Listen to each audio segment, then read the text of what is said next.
What you just saw is someone in the mountains of North Carolina signaling to a private citizen that owns a helicopter that they're down there stranded on the mountain and they need help.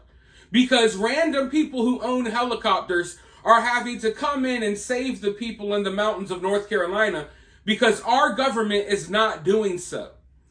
And there's just some really shady stuff going on with the response to Hurricane Helene, especially in North Carolina.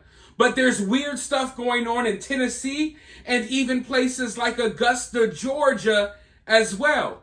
Now, in the other videos that I made on this topic, I mentioned that our government is not, I repeat, is not doing everything they can to help the victims of this storm. In fact, they admitted that FEMA has run out of money. We have spent all our money on immigrants. We've spent all our money helping the war efforts in Ukraine and Israel. And now the people of America get nothing. We do not get the help that we are willing to extend to other countries. So many people in North Carolina are still stranded as we speak. But I also mentioned something in my other videos that got some people's panties up in a bunch. You see, I said that I think that our government, the powers that be, I think that not only are they not providing us the help that we need, or they're not providing those people the help that they need, but they're also doing things to purposely make things worse. I believe that our government and the powers that be often do little things to make sure that these disasters are worse than what they have to be. I think they do things to ensure that more people die and that more people are left with nothing, so they have to depend on daddy government. Now, some people get upset when I say things like that. They clutch their pearls and they say, well, I have family in law enforcement. I have family in the National Guard. I have family that's a first responder or a paramedic. Listen, who you know, who your family is, where you used to work, that has nothing to do with anything. It amazes me. We live in a day and age where you all have the internet. If you're watching this video, you have the internet. There's also thousands upon thousands of history books out there. Do your research. Learn a little bit more about what our government is capable of.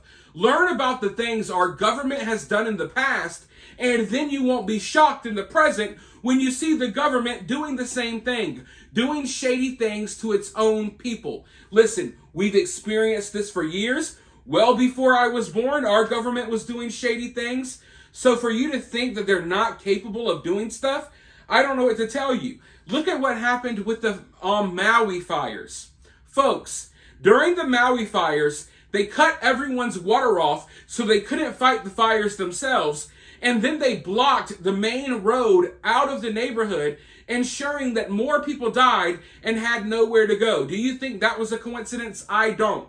I don't think it's a coincidence that here we are a week out of this storm and there's still people trapped on the mountains, and the people who are saving them with their private helicopters are being told no. They're being told they'll be arrested if they continue saving people.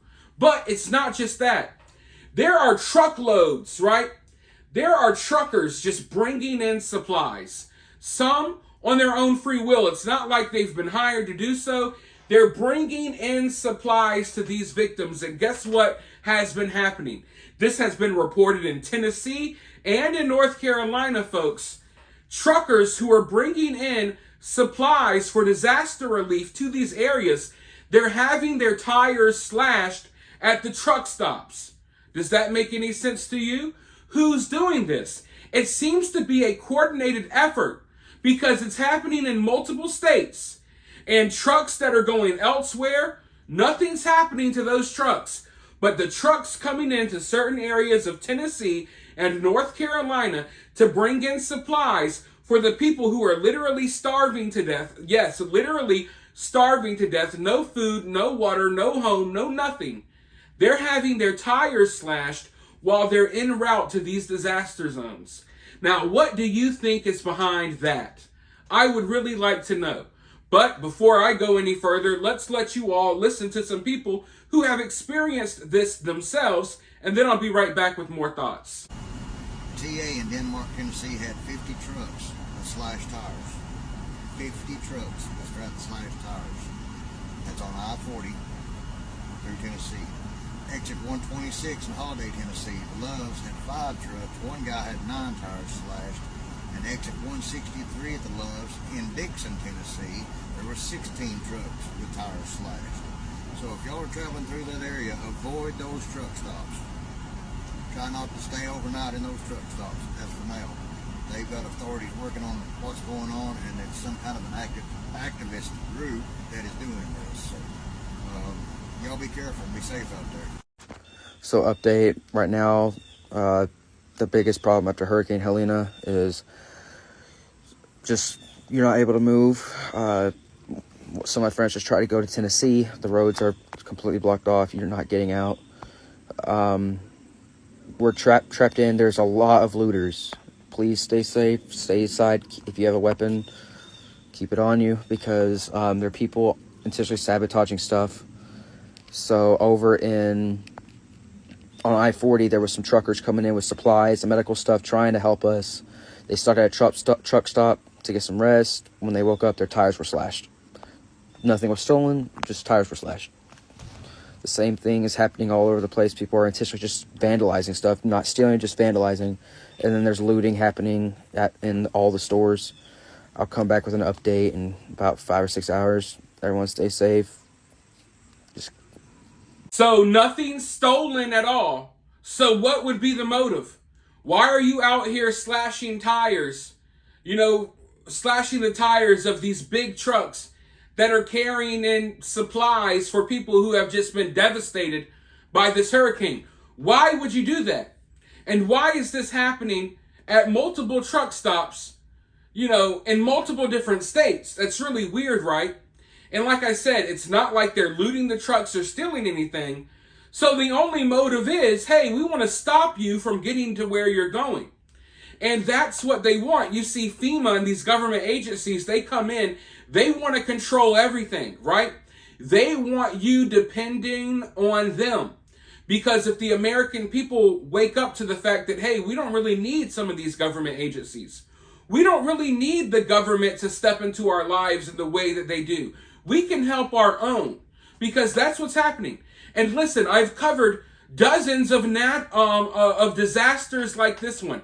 Hurricanes, fires, chemical explosions, you name it. Every single time, it's the people, it's the neighbors, it's the American citizens that band together to help each other. It's not the government. Once the government comes in, they always make things worse. So I believe that this may be an effort by the powers that be to stop these people in North Carolina and Tennessee from getting help, so they have to depend on the government to get the help. And it's crazy to see. And you're hearing these feel-good stories on the news about, hey, this person survived and helped this person.